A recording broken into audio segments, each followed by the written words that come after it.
Welcome to Smart Wealth with Joshua. Your daily stock analysis and catalyst stock. Today, we're looking at Opendoor. If you find our talks useful, please consider subscribe, like, and comment underneath. Right, so jumping right in. Right now, mortgage rates are hovering in this really painful spot. Oh, absolutely. Yeah, and the traditional housing market is just effectively frozen. Like, nobody wants to give up the legacy 3% mortgage they locked in years ago, I mean, why would you? Exactly. The entire real estate sector basically feels like it's moving through molasses. So there's this really fascinating question that comes up when you look at the market data. Okay, what's that? Why on earth are some of Wall Street's smartest institutional whales quietly accumulating, like, millions of shares in a company whose entire business model relies on buying and selling houses? It does seem counterintuitive, right? Totally. I mean, the stock surged an incredible 337% over the past year. That is massive momentum. Huge. But then, zooming in on year-to-date for 2026, it has dropped roughly 26 to 29%. Right. It's hovering right around that $4.30 to $4.70 mark. Which is way down from its 52-week high of $10.87.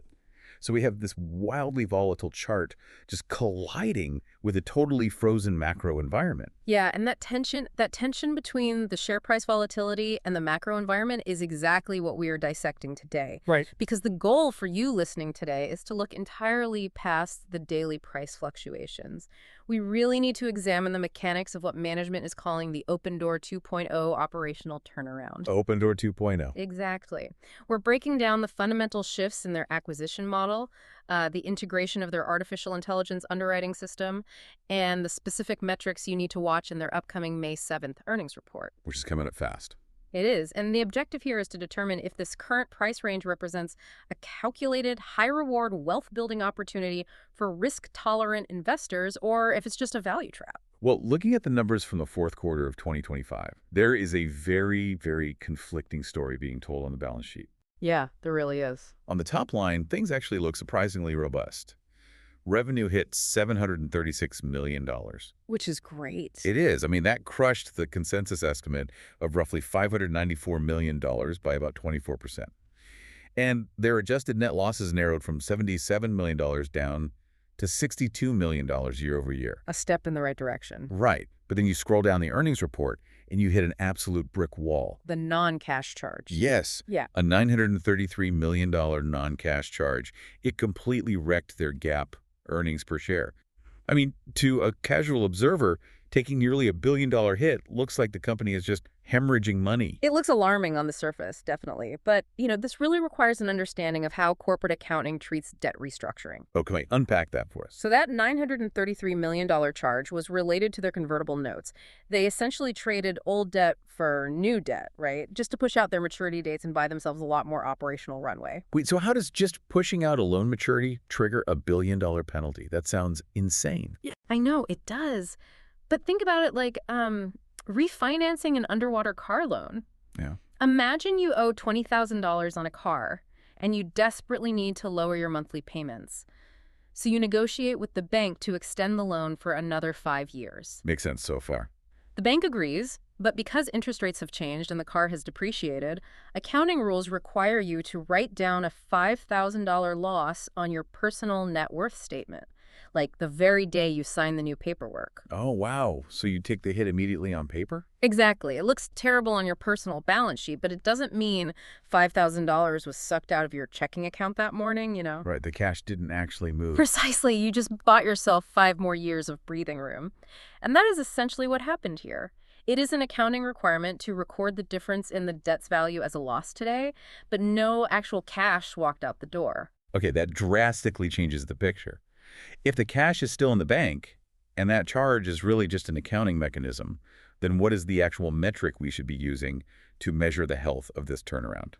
The heartbeat of any instant buyer business is velocity. Velocity. Yeah, it's all about how fast capital can be deployed to acquire a home, renovate it, and return that capital with a premium. Got it. And in the fourth quarter, their homes purchased jumped 46% sequentially. They hit 4,706 units. Okay, so they're ramping up. Oh, they are signaling aggressive expansion from there. They have a stated target of reaching 6,000 home acquisitions per quarter by the end of 2026. Okay, see, that target of 6,000 homes a quarter is where I get really skeptical. Because of the history. Yeah. The entire historical narrative around iBuyers, Yeah. these instant buyers, is that they are just bloated volume chasers. I mean, we all watched Zillow attempt this a few years ago. That was a disaster. It really was. They tried to buy thousands of homes, but their algorithm just couldn't accurately predict local repair costs. Right.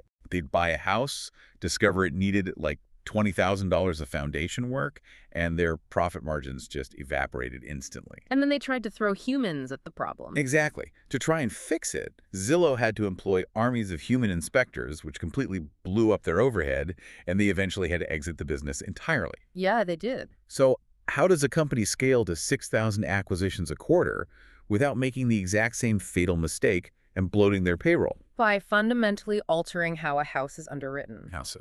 Well, historically, assessing a home meant sending a human out to walk the property, take photos, pull localized comps manually, estimate the cost of local contractors, and build a risk profile. Sounds exhausting. It was. That process took nearly a full day per property. But Opendoor has collapsed that entire assessment down to 10 minutes using a proprietary AI model. Wait, what is the technology actually doing in those 10 minutes that somehow replaces a human inspector? It is running massive, multi-layered data synthesis. The AI uses computer vision to analyze homeowner-uploaded video walkthroughs. So it instantly identifies the square footage, the condition of the floors, the age of the appliances. Just from the video? Just from the video. And it pulls satellite imagery to evaluate the condition of the roof without anyone needing a ladder. That's incredible. It gets better. Simultaneously, the system is querying localized labor rate APIs. So it knows exactly what drywall installation costs in Phoenix today versus what it costs in Atlanta. Oh, wow. So it's hyper-local. Exactly. It cross-references hyper-local comparable sales data, essentially valuing the house and generating a precise repair budget almost instantly. Okay, and the impact of that on their headcount must be massive. I mean, if the software is doing the heavy lifting of measuring the roof and pricing the drywall, how many humans are actually touching each file? They have reduced the underwriting team from 11 employees per home down to exactly 1. 11 to 1. One person, just one person, is reviewing the AI's output and giving the final approval. That is wild. And this structural cost advantage is really the core thesis of Opendoor 2.0. I mean, OfferPad, one of their main competitors, is still in the game, but they are deliberately slowing down acquisitions just to survive. Right. But because Opendoor stripped the human labor cost out of the underwriting equation, they are targeting a 4 to 5% contribution margin exiting the first quarter of 2026. Which is huge at that volume. Exactly. Locking in a 5% margin on a product that costs $400,000 multiplied by 6,000 times a quarter, that creates a beautifully scalable math equation. Okay, the margins and the AI efficiency sound incredible, but Right. that brings up a massive contradiction for me. Let's hear it. I'm looking at this chart, and it just flashed a death cross. Ah, the technicals. Yeah, that short-term 50-day moving average plunging right below the 200-day moving average. I mean, to technical traders, that screams severe bearish momentum. It usually does. So if the underlying business model is suddenly this lean, hyper-efficient transaction machine, why is this stock chart painting a picture of total collapse? Well, we are looking at a classic technical divergence here. The stock had an incredible run, that 337% surge, and the broader market just needs time to digest those gains. Okay, a cool-off period. Yeah. A death cross certainly reinforces overhead supply. There are retail investors who bought at the $10 peak who are just trapped, waiting for the price to recover so they can break even and sell. Right, creating resistance. Exactly. However, if you look at the relative strength index, RSI has been consistently rebounding without entering extreme oversold territory. Interesting. Yeah, this tells us we aren't seeing a panic-induced free fall. Instead, we are seeing a range-bound struggle. Technical bears are shorting the moving averages, while fundamental bulls are quietly accumulating shares based on the turnaround data. And the split in market perception is really fascinating to watch play out in real time. It really is. You turn on financial television, and mainstream voices like Jim Cramer are completely dismissing the company. Like, he recently called it a meme stock that is just bleeding out. Yeah, I saw that. But then you look under the hood at the SEC filings, And the institutional flow tells the exact opposite story. Major quantitative firms like Jane Street Group, along with Morgan Stanley, have materially increased their positions. And that's key, because when quantitative firms like Jane Street step in, they are not trading on television narratives or emotion. Sure, not at all. They trade strictly on mathematical probability and data sets. Their accumulation suggests their models are picking up on the improved unit economics long before the broader market has priced it in. And, it is not just Wall Street whales either. Insider ownership is sitting remarkably high at 14.3%. That's a very healthy number. Right. You have the CEO, Kaz Najatian, and the co-founder, Eric Wu, personally buying up shares on the open market in this mid-$4 range. Putting their money where their mouth is. Exactly. The people who are actively building the AI and looking at the daily acquisition data have enough conviction to put their own capital on the line. Their conviction is definitely notable. But, any objective analysis has to aggressively stress test the macroeconomic headwinds. The bears do have a very grounded argument regarding the broader economy. Oh, the macro picture is incredibly grim right now. I mean, we just saw fourth quarter GDP revised down to a sluggish 0.5%. Yep. Inflation is refusing to die, with the PCE index sticking at 3.0%. The Federal Reserve is keeping interest rates high, which means mortgage rates are hovering around 7 or 8%. It's brutal out there. It is. And as a result, the traditional housing market is experiencing a profound freeze. Nobody's going to sell a house where they hold a 3% mortgage just to buy a smaller house at an 8% rate. No one in their right mind. Right. So how does an instant buyer survive, let alone hit 6,000 acquisitions a quarter, if literally nobody in the country wants to move? Well, that is the ultimate stress test for the business model. And it also brings us to one of the most contrarian and potentially brilliant theses on Wall Street right now. I love a good contrarian thesis. Oh, this one's great. Eric Jackson, the founder of EMJ Capital, has a wildly bullish outlook on this specific situation. He is actually maintaining an $82 price target on the stock. Wait, $82 from the mid-$4 range? Yes. That represents roughly an 1,800% upside. How on earth does a fund manager justify that kind of astronomical target in the middle of a frozen housing market? Okay, so Jackson argues that a frozen housing market is not a headwind. It is actually the ultimate catalyst for an iBuyer. Okay, I'm listening. The logic is based on the underlying realities of real estate. Even when interest rates are at 8%, life still happens. Real estate agents call them the Ds of real estate. Divorce, death, debt, and diplomas. Diplomas meaning like sudden job relocations. Exactly. People experiencing these life events are desperate for liquidity. They have to move regardless of the macroeconomic environment. Sure, but in a normal market, those people would just hire an agent, put a sign in the yard, host an open house, and probably get multiple offers. Right. But in a frozen market, traditional foot traffic completely evaporates. First-time homebuyers are priced out by the high interest rates.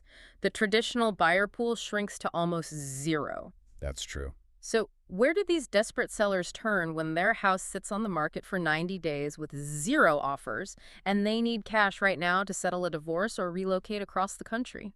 They are basically forced to go to the only scalable entity left in the market that can actually write a check. Exactly. That's the mechanism Jackson is highlighting. They flock to the tech platform out of pure necessity. Opendoor essentially gains a monopoly on instant liquidity in a frozen market. Wow, that flips the whole script. It really does. Yeah. Because they are the only viable option for a seller who needs out immediately, the company's pricing power shifts dramatically. They no longer have to offer top dollar to compete with retail buyers. Right, because there are no retail buyers. Yeah, exactly. They can use their AI to dictate wider, far more profitable spreads on every single home they purchase. The desperation of the market expands their profit margins. It just flips the entire bearish narrative on its head. That is fascinating. And other institutions are beginning to model this out as well. UBS actually cautiously raised their price target recently from $1.60 up to $5, specifically citing this operational resilience in a tough market. Okay, so we have smart money accumulating, we have insider buying, and this really compelling contrarian thesis about widening profit spreads during a housing freeze. Lots of moving parts. But Jackson's $82 target is a very long-term vision. For the listener looking at their portfolio today, what are the immediate tangible events, the actual catalysts in the next 3 months that could force the broader market to wake up and trigger a breakout? The most immediate catalyst is May 7th, 2026. This is their Q1 earnings report, which management is heavily promoting as a financial open house. Okay, what does that mean? They are hosting a video live stream and taking direct shareholder Q&A. And from a behavioral standpoint, management teams generally do not host highly visible, interactive live streams unless they are deeply confident in the data they are about to present. That makes a lot of sense. Nobody wants a live Q&A if the numbers are terrible. Exactly. So when you are tuning into that May 7th live stream, what is the specific operational metric you need to listen for to prove this turnaround is actually real? The critical metric is confirmation of 35% or higher quarter-over-quarter acquisition growth. 35%. Yes, they provided guidance for that specific number. Hitting 35% growth proves three things simultaneously. One, the AI pricing algorithm works. Two, sellers are accepting the AI-generated offers despite those wider spreads we talked about. Right. And three, the company can scale volume without blowing up their newly lean operating margins.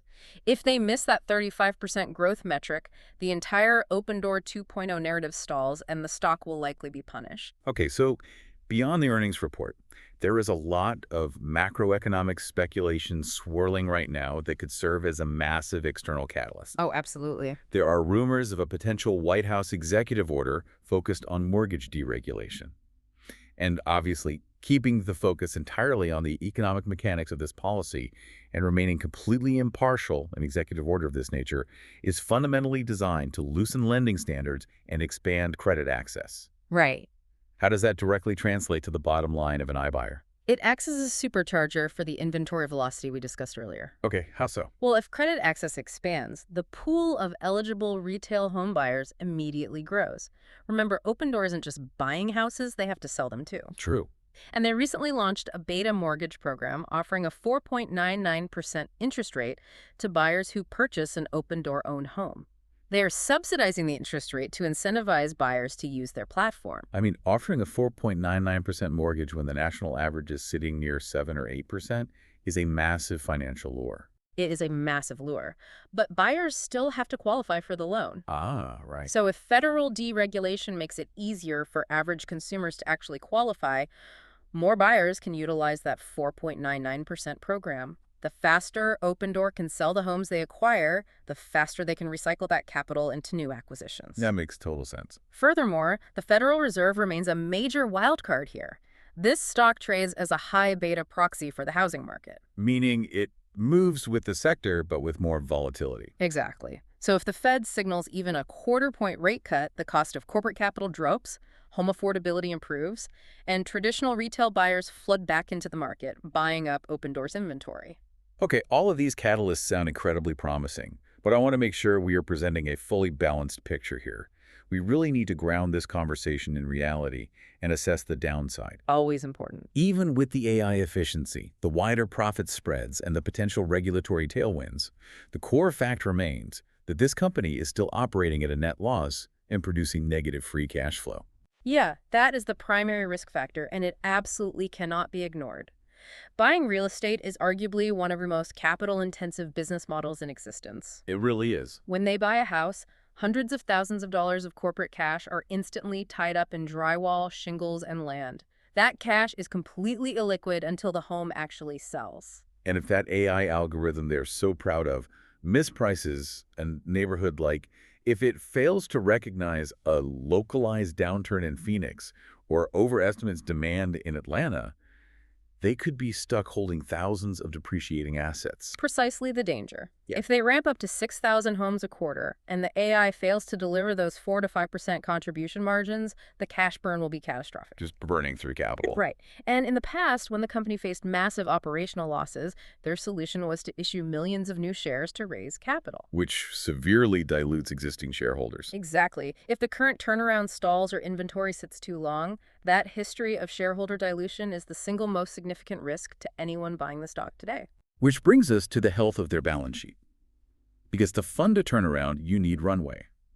Right now, they are sitting on approximately $1.1 billion in cash in cash equivalents. That $1 billion is the operational lifeline. It's a big cushion. It is. It provides enough runway to aggressively scale acquisitions, refine the AI models, and prove the underlying profitability of the 2.0 thesis without immediately needing to tap the equity markets and dilute shareholders. Right. But, capital-intensive businesses burn through $1 billion faster than most people realize. The clock is definitely ticking on that runway. Yeah, the clock is always ticking. So to bring all of these moving parts together for you listening, the data, the pivot to AI, the macro environment, and the upcoming catalysts, we are looking at a 7 out of 10 bullish score. That feels right. This is a high volatility, high reward swing trade, setting up right into the May 7th earnings report. The core of this thesis is really that the broader market is so paralyzed by macroeconomic fears regarding inflation and interest rates that it is severely underpricing the immense operational efficiency gains of Opendoor 2.0. The AI is the game changer. Exactly. For the risk-tolerant investor, accumulating in this mid-$4 zone offers a risk-to-reward ratio that is heavily skewed to the upside, provided management actually delivers on that 35% growth target. Expanding on that thesis leads to a much broader, almost structural question about the future of real estate itself. Okay, let's hear it. We have detailed how this technology can fully underwrite a complex, unique asset in just 10 minutes, utilizing localized data and computer vision while requiring only a single human employee. Right. We've explored how a high interest rate environment pushes desperate sellers toward tech platforms because traditional buyers are priced out. If this operational model succeeds over the next 12 months, if they prove they can reliably capture 5% margins at a massive scale without bloated corporate overhead, are we witnessing the beginning of the end for the traditional commission-based real estate agent? Man, that is a profound shift in how property changes hands. I mean, moving from a relationship-based model to a purely mathematical transaction. It's definitely a thought to keep in mind as this whole industry evolves. Absolutely. Well, remember to keep a close eye on the May 7th live stream, specifically watching for that quarter-over-quarter acquisition growth metric. Our focus remains on building wealth through informed, early-stage analysis of these structural market shifts. Thank you for tuning in.